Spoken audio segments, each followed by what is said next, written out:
Welcome back. 2014 has been one of the most significant in the fight against terrorism. International cooperation has never been more decisive.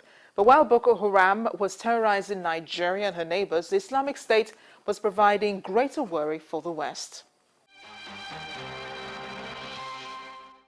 Since we're still talking about U.S. relations, let's talk about its relations with North Korea. Tensions have worsened in the past few weeks, all thanks to the cyber attack on Sony Pictures.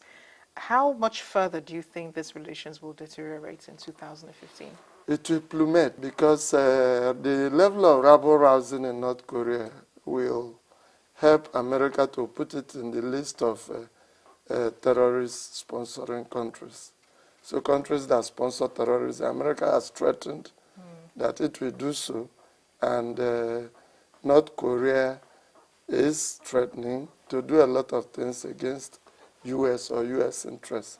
Besides, there is a tripartite intelligence and strategic agreement to be signed by United States, Japan, and South Korea.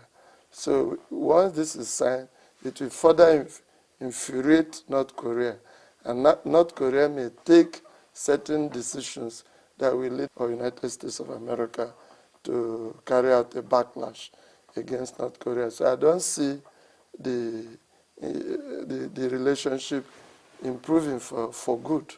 I see more rattling between the countries. So I know it's easy for America to get on with sanctions, but not easy for them to reverse it.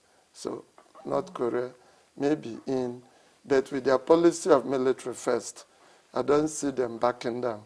They may look towards Russia and China in order to salvage whatever they think they have been getting from the United States. But being a unipolar world, you cannot ignore the United States by any country of the world. So North Korea will certainly need to either carry out rapprochement directly or through China, which is their greatest ally. Well, it does seem like the U.S. is everywhere, all over the world. No, certainly that's a unipolar world. In 2014, it just seemed like the U.S. was everywhere. And it seems like in 2015, we're actually going to see more U.S. involvement in international politics and international relations. Let's talk about the war on ISIS.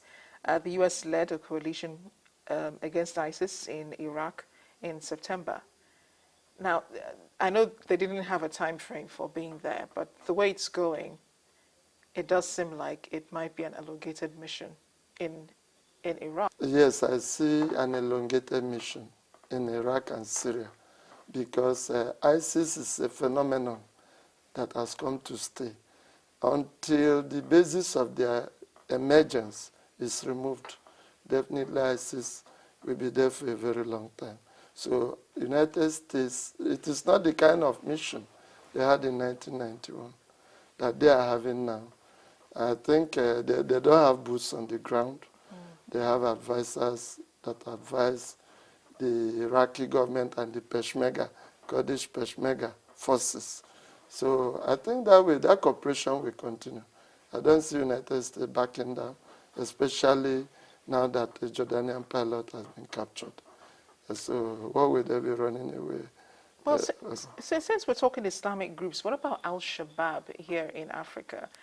In Somalia, they seem to be, well, although the Somali government seems to have been able to contain them somewhat, but you think Al-Shabaab militants, their stronghold, their hold over Somalia and neighboring countries will shrink in 2015? I think Islamic groups will continue to grow because before they started, you know, the Salafis, it took them years to incubate in many countries in the Northeast.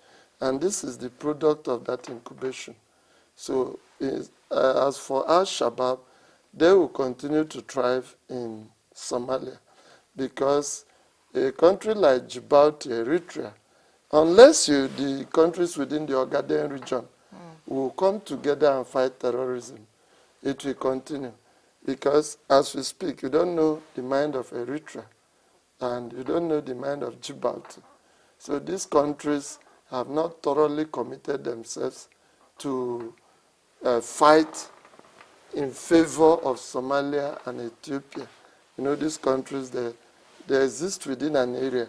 So terrorists find it convenient to run to Eritrea, run to Djibouti, hide in Somalia, or even the Mombasa part of Kenya, because part of Kenya is very fertile for Islamists. So I think Al-Shabaab will not fizzle out in Somalia. I think in the year 2015, they will still be operational. Boko Haram will still be operational in Nigeria. Al-Qaeda in the Islamic Maghreb will continue to be effective. And ISIS has come to stay for a long time. Now that it has a territory that it controls, and it controls a population of not less than 5 million people. So trying to dislodge them through the air is not practicable. And if you want to dislodge them through the land, it's very difficult. Mr. Eze, it sounds more like you're painting a really bleak, I don't know, a bleak future for 2015. It's more like you're saying that terrorism will never be contained in It the can world be contained, but in 2015, it cannot. It will take It will some not. time. It will still play, because the fundamental. It took years for them to rear their ugly head. Now the Allied forces, I mean the ISAF, International Security Force in Afghanistan. Now that they are leaving, definitely you realize that the Taliban camps are back. Yeah. And these are fertile places to train terrorists. So I strongly believe that 2015 will be a year that terrorism will be very active in almost all parts of the world. Let's go to Palestine, which last week signed the Rome Status as a step towards becoming a member of the International Criminal Court. What do you think is the motive for this? Palestine national authorities are almost frustrated with the negotiations, and they don't consider the chief negotiator as credible again, without saying so. I mean, they take it that America is taking sides, and but they will not come openly to accuse America, because a large part of their budget is dependent on American aid. So they now want to go to the whole world and table their case. They didn't just start now, you know. As far back as 21st January 2009, Palestine acceded to the jurisdiction of the International Criminal Court. But on 3rd April 2012, the chief prosecutor said he was in no position to determine whether Palestine was a state. I had to move the matter to the United Nations, which on 29th November 2012 made Palestine a non-member observer state. What does that mean? It just means that they can play substantial roles as a state, but not a full-fledged state.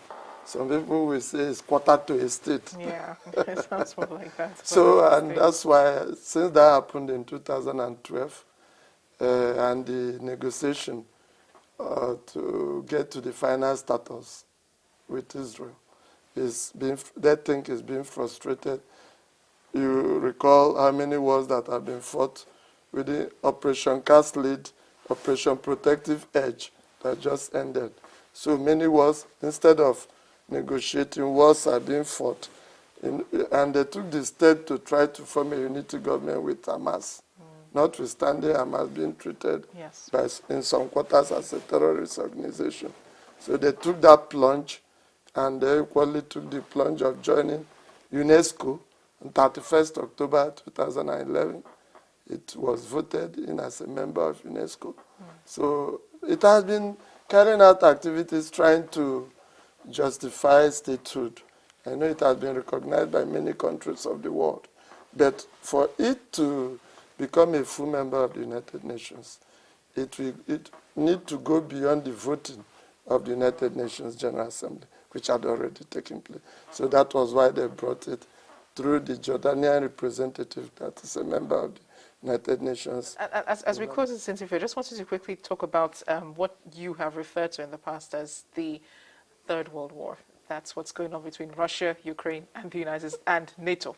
No, the fear of the Third World War. Oh, yes, the fear of the Third World War. Yes, the action of NATO by conniving, or should I say, by allowing Ukraine to become a member of NATO. It's like NATO, which the Russian president has signed a military doctrine regarding it as its number one enemy. I know what NATO stands for. That in its Article 5, an attack on one is an attack on all. It therefore means that any day Russia decides to attack Ukraine, Russia had indirectly attacked the United States of America. Russia would have attacked Turkey. Turkey is part of NATO. Russia would have attacked Britain, attacked France, and such other countries that are all members of NATO. And having Ukraine at the next door neighbor, considering that Crimea, which has been annexed by Russia, Russia has its Black Fleet, naval Black Fleet in Crimea.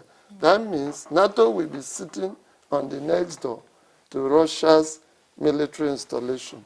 So that will be raising tension, and that will lead us back to arms race.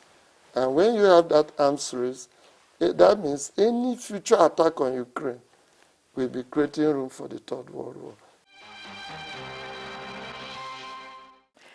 It's still quite early in the year to decide whether or not any of these issues will become escalated.